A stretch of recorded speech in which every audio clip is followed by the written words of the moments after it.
사무엘이 살던 시대에는 사람들이 여호와의 말씀을 듣지 못했습니다.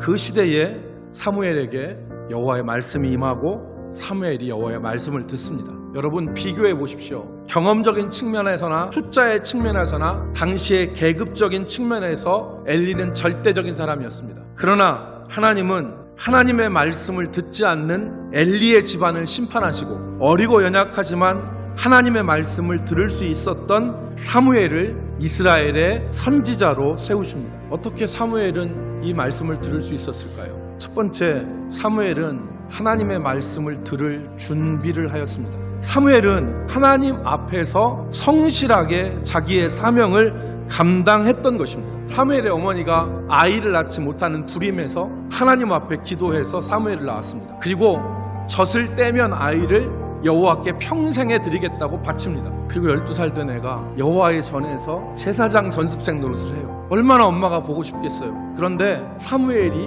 그 성전에서 사명을 감당해요. 사무엘을 처음 여호와께서 한밤중에 부르셨는데 매번 동일하게 내 주여 부르셨나이까 라고 일어나서 나간 것을 볼 수 있습니다. 하나님의 사명을 신실하게 감당하며 하나님의 자녀들로서 삶의 자리에서 서 있는 자들이 하나님의 말씀을 들을 귀가 열리게 되는 것입니다. 엘리 아들처럼 죄악된 생활을 하면서 자기 소견에 옳은 대로 살아가면 말씀의 귀가 닫힙니다.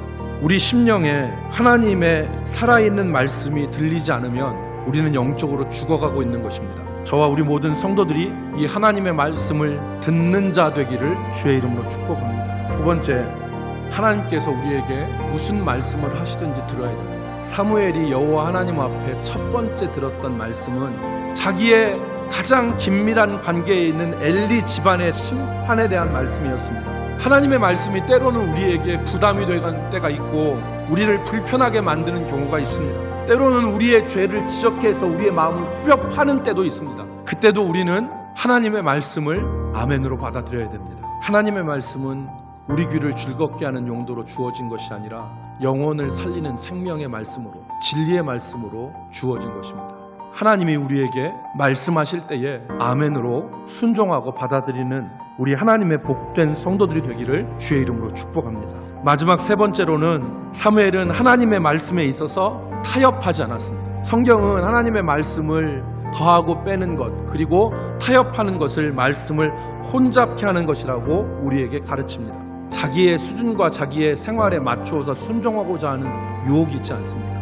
하나님이 말씀하시면 받아들이기 싫어도 그렇게 해야 되고 고치기 싫어도 그렇게 해야 됩니다. 그게 복된 생활입니다.